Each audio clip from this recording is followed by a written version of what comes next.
Assalamualaikum warahmatullahi wabarakatuh.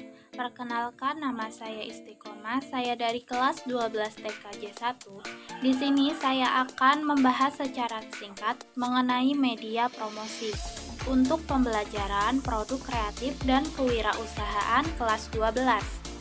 Produk dalam pemasaran. Aspek yang dikenalkan dalam pemasaran.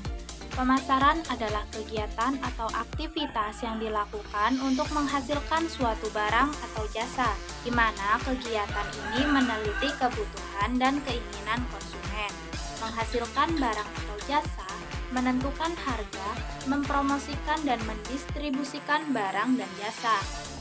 Berikut beberapa aspek pemasaran yang bisa diterapkan untuk meningkatkan kesuksesan dalam berwirausaha. 1. Marketing plan. 2. Menyusun marketing plan. Ketiga, menganalisis SWOT. 4. Ada konsep AIDA-S.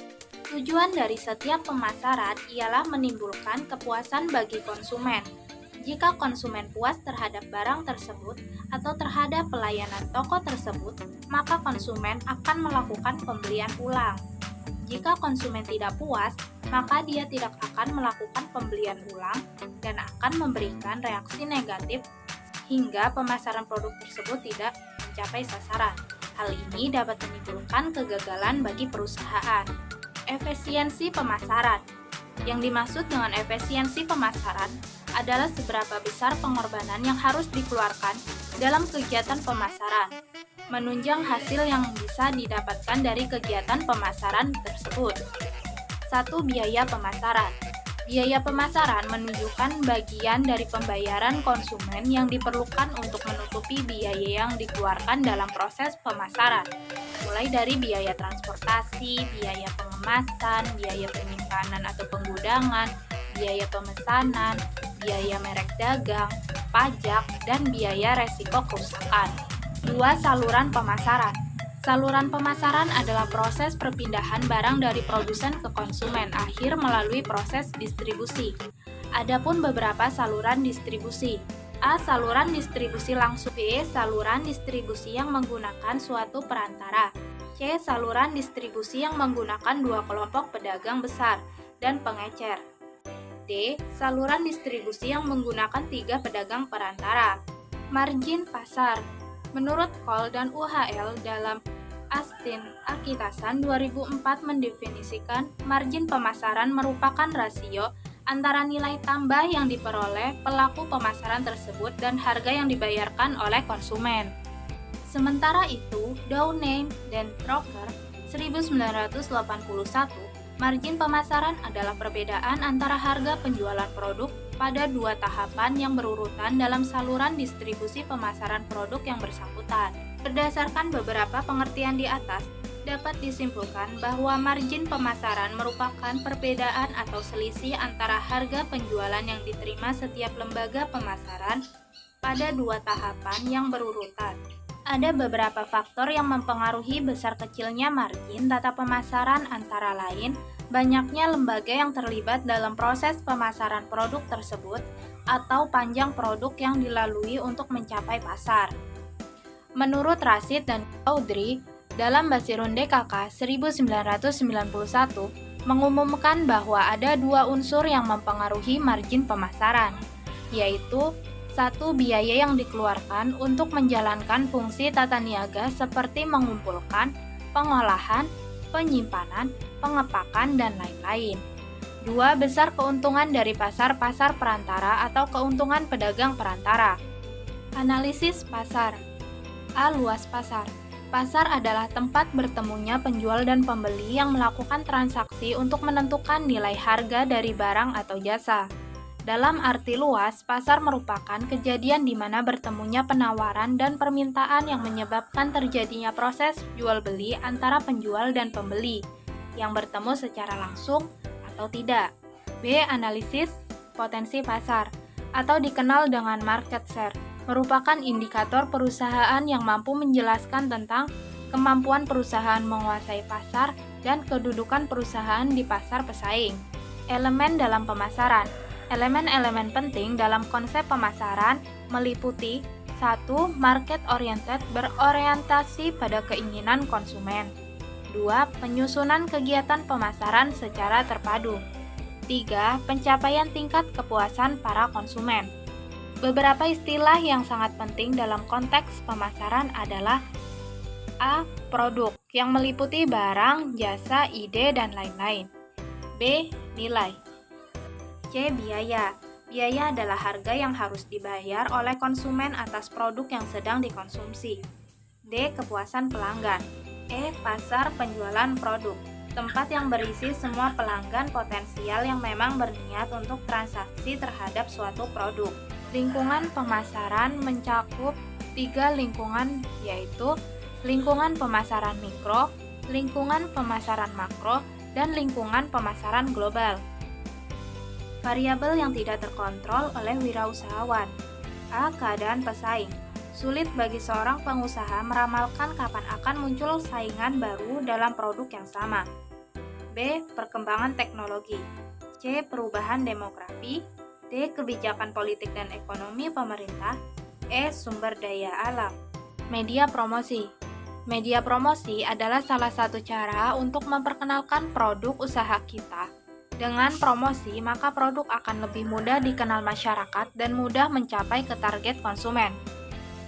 Tujuan promosi, yaitu untuk menyebarluaskan informasi, untuk mendapatkan konsumen, untuk meningkatkan penjualan serta laba keuntungan, untuk membedakan dan mengunggulkan produknya, untuk branding, dan untuk mengubah tingkah laku dan mendapatkan konsumen tentang suatu produk. Media promosi. Menurut William Wells, John Burney, dan Sastra Moriarty, media adalah sarana komunikasi yang membawa pesan-pesan dari pengiklanan kepada konsumennya. Media iklan adalah sebagai sarana komunikasi yang dapat dipakai perusahaan untuk mengantarkan dan menyebarluaskan pesan kepada pasar yang dituju.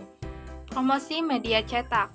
Promosi media cetak meliputi iklan surat kabar seperti koran, majalah, tabloid, jurnal, katalog produk, kalender, brosur atau pamflet atau flyer.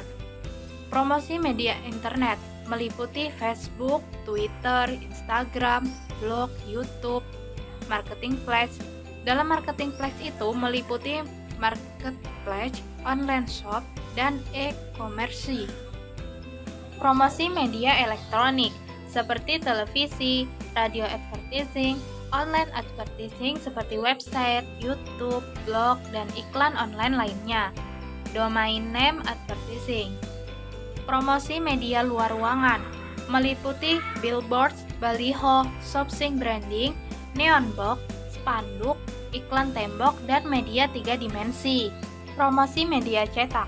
Promosi yang dilakukan melalui sebuah produk seperti topi, kaos, dan lain-lain. Contoh, ketika kalian mengikuti seminar, kalian akan diberi sebuah tas atau topi yang berlogokan perusahaan. Itu selain sebagai souvenir, dimanfaatkan sebagai media promosi. Tips cerdas promosi dengan Instagram. Instagram for Business. 1. Insight. Di Instagram membantu memberitahu Anda menginformasikan penting tentang followers Anda dan postingan mana yang memiliki jangkauan dan engagement atau keterlibatan pelanggan paling tinggi. 2. Promote. Fitur promote pada Instagram memperbolehkan Anda untuk menjadikan postingan Anda sebagai ads atau iklan di aplikasi Instagram. Berikut ini ada tips cerdas memanfaatkan Instagram bisnis sebagai media promosi. 1. Pilih Android dengan kualitas gambar yang bagus. 2. Membuat akun Instagram dan gunakan nama brand jualan Anda. 3. Lengkapi profil akun jualan Instagram dengan data yang jelas. 4. Up foto, gambar, atau video produk dengan keterangan lengkap. 5. Pajang foto testimoni kepuasan pelanggan. 6. Lakukan share atau tag. 7. Layanan respon cepat atas pertanyaan pelanggan. 8. Iklan dengan Instagram Ads. 9. Lakukan teknik soft selling. 10. Perbanyak followers. 11. Mengadakan diskon atau giveaway dengan syarat khusus untuk menarik konsumen. 12. Amati akun Instagram yang populer, diamati, ditiru, dimodifikasi. Strategi pemasaran. Pengertian strategi pemasaran. Berikut ini penuturan beberapa ahli tentang definisi strategi marketing. Di antaranya 1. Kotler dan Armstrong. Menurut Kotler dan Armstrong 2008, proses ini di mana perusahaan menciptakan nilai bagi pelanggan dan membangun hubungan pelanggan yang kuat untuk menangkap kembali nilai dari pelanggan. 2. Kurtz. 3. Philip Kotler. 4. Tejiptono. 5. Stanton. Analisis SWOT. Menerapkan strategi pemasaran harus melakukan analisis SWOT, di mana ia menilai kekuatan, kelemahan, peluang, dan ancaman perusahaan secara keseluruhan. Adapun singkatan dari SWOT. S untuk strike yang berarti kekuatan, W untuk weakness yang berarti kelemahan, O untuk opportunities yang berarti peluang, dan T untuk threat yaitu ancaman. Kekuatan terdiri dari kemampuan internal, sumber daya, dan faktor situasional positif yang dapat membantu perusahaan melayani pelanggan untuk mencapai tujuannya. Kelemahan atau weakness meliputi keterbatasan internal dan faktor situasional negatif yang dapat menghalangi performa perusahaan. Peluang atau opportunities adalah faktor atau tren yang menguntungkan pada lingkungan eksternal yang dapat digunakan perusahaan untuk memperoleh keuntungan. Dan ancaman atau threats adalah faktor pada lingkungan eksternal yang tidak menguntungkan yang menghadirkan tantangan bagi performa perusahaan, yaitu kompetitor yang sedang berkembang, perusahaan regulasi pemerintah setempat mengenai usahamu, image publik yang kurang baik terhadap bisnismu, dan review buruk pelanggan-pelanggan awal. Fungsi strategi pemasaran. Yang pertama, untuk meningkatkan motivasi, melihat masa depan. Pemasaran yang lebih efektif. Strategi pemasaran ini berfungsi untuk mengatur arah jalannya perusahaan sehingga membentuk tim koordinasi yang lebih efektif dan tepat sasaran. 3. Merumuskan tujuan perusahaan. Pengawasan kegiatan pemasaran. Terdapat 4 tujuan strategi pemasaran, di antaranya 1. Untuk meningkatkan kualitas koordinasi antar individu dalam tim pemasaran. 2. Sebagai alat ukur hasil pemasaran berdasarkan standar prestasi yang telah ditentukan.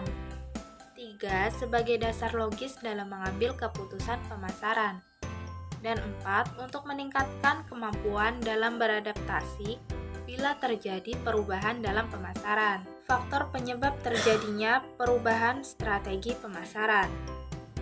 Dalam strategi pemasaran, ada beberapa faktor utama yang dapat menyebabkan terjadinya perubahan, yaitu A. Siklus daur hidup produk, B. Tingkat persaingan perusahaan di pasar, C. Keadaan ekonomi panjang untuk memenuhi kondisi yang sedang berubah dalam industri. Konsep strategi pemasaran. Setiap perusahaan memiliki cara tersendiri dalam tahap marketing. Banyak ahli marketing memiliki jargon. Kepuasan pelanggan adalah kunci utama. Berikut konsep dalam menentukan strategi pemasaran. A. Segmentasi pasar. 2. Market positioning. 3. Market entry strategi. 4. Marketing mix strategi. Marketing mix strategi adalah kumpulan dari beberapa variabel yang telah digunakan perusahaan untuk mempengaruhi tanggapan konsumen. 5. Teaming strategi. Jenis strategi pemasaran. Yang pertama, direct selling atau penjualan langsung. Kedua, earned media. Jenis strategi ini justru dilakukan secara tidak langsung. Anda perlu membangun brand dan membentuk image yang baik melalui media sosial. 3. Point of purchase merupakan strategi marketing dengan cara menempatkan material marketing atau iklan di dekat produk yang sedang dipromosikan. 4. Internet marketing. Sekian pembahasan singkat mengenai media promosi yang saya bacakan. Terima kasih atas perhatiannya. Wassalamualaikum warahmatullahi wabarakatuh.